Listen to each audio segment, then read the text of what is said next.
עכשיו קוציק רוצה לפתוח בסיפורי אלף לילה ולילה של בלי גסויות קוציק. בוקר טוב, אני הילד כל הזמן פינקתם אותי וקראתם לי קוצלה מוצלה, זה אני הייתי הקטן.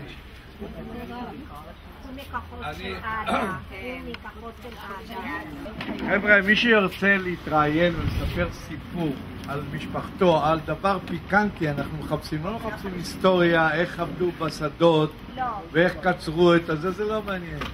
פה יש דברים פיקנטיים שהיו בראש פינה, זה אנחנו מחפשים. אז אני אתחיל לספר להם כמה דברים פיקנטיים. רגע, סליחה, אפשר לדעת לי אתה. קוציק, האח הצעיר של גאולה. האח של גאולה הקטן. קוציק למצב. אז אני אתחיל לספר לכם, אתם רוצים את ההיסטוריה ואחרי זה או שאת הפיקנטי ישר? טוב, אנחנו משפחת פיינשטיין.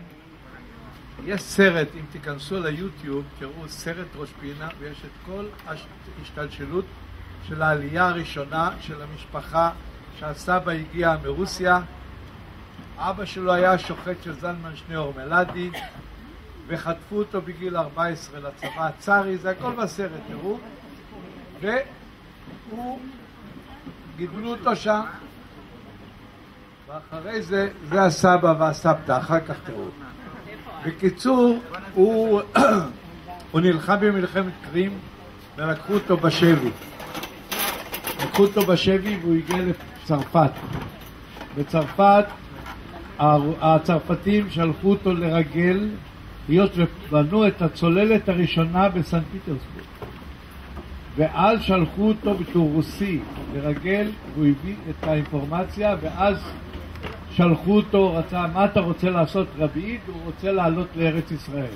עכשיו, כשהיה בצבא הצארי בתור ילד מהחטופים, לימדו אותו מקצוע חייט. והוא היה חייט. עכשיו, שלחו אותו על אונייה לארץ ישראל, והאונייה טבעה בטריפולי של לבנון. הוא הגיע לטריפולי של לבנון, והבחור מצאו אותו ערבים על חוף הים, הכל בסרט תראו, והוא הגיע הלך לחפש את שורשיו ומצא את בית כנסת ובא אליהם, אמר להם תשמע ישראל, ולקחו ואימצו אותו והוא נהיה החייט של הטריפולי.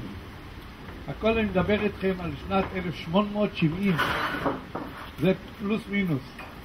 עכשיו הבחור חיתנו אותו בבת המקום, משפחת חלפון, ככה, לכן אנחנו גם קרובים. חלפון, היא צריכה להגיע, אבל אני לא יודע אם היא לא הגיעה.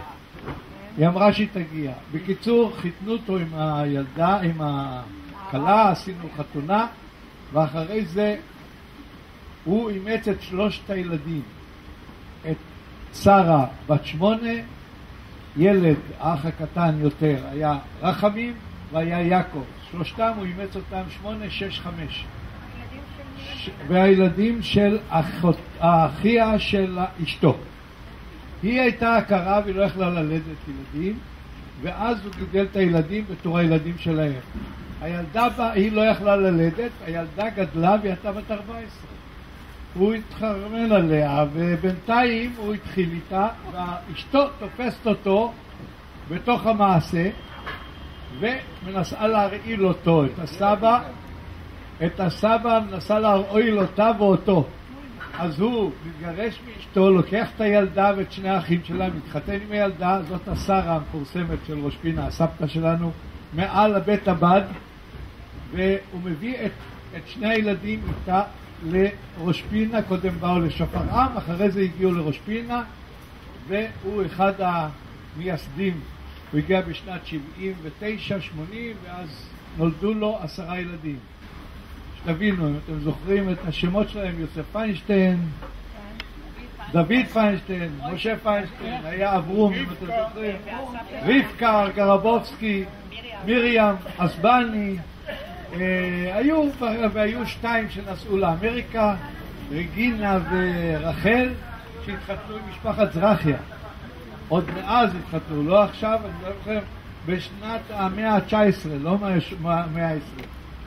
וככה הגענו לארץ ישראל, והבחור התיישב בראש פינה ובנה את זהו.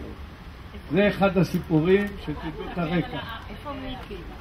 אח של אביבה, אתה צריך איזה פיקנטי גם. אח של אביבה בפורים אנחנו מתחפשים, אתם זוכרים, היינו מתחפשים, עוברים מבית לבית לאכול מעמולים ועוגות, אוזני המן מבית לבית, יורדים לגרינברג, חוזרים למעלה, וזה הכל.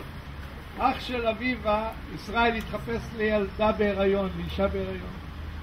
עכשיו אנחנו יורדים, ואנחנו לא רגילים, הוא לא רגיל לאכול את כל המעמולים, זה עושה לו כאב בטן. וכל בית שאתה בא חייבים לתת לך אוזני המן ואוכל וזהו וזה. הגענו עד שהגענו לפרידה. אתם זוכרים את פרידה?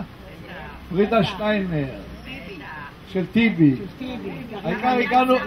הגענו לפרידה והוא הבטן שלו כבר כואבת, הוא אומר אח אח אח אח, ופרידה בטוחה שזה אישה בהיריון, היא לא מכירה אותו, ומתחילים מה לעשות, ואנחנו עושים במכנסיים, אותנו מכירים, היינו אותם, אתם זוכרים את המסכה שהיינו שמים, את המכסה של הנעליים עם חורים. בקיצור, הגענו לשם, הוא שוכב על הרצפה, ופרידה, מה קרה לך מותק? מה קרה לך? היא בהיריון, היא מכניסה לו את היד בין הרגליים, וצועקת, בוא הנה, לאה קטר, את השכנה שלה, לאה, הרגליים יוצאות. של פרידה יתה שלה, לאה קטר. זה פרידה, זה הפיקנטי של פרידה. פרידה גם היה לה עוד רומנים, אם אתם זוכרים. לא תספר? לא, בסדר. אנחנו לא נלכלך. למה? היא הייתה שכנה שלי. אז את זוכרת שהיה לה חבר. מי? בסדר. יוסף הורוביץ, זה הכל, שום דבר. אבל לא שום דבר, לא מספרים מה היה. לא, זה באמת מיותר. אני רוצה את ציפורה.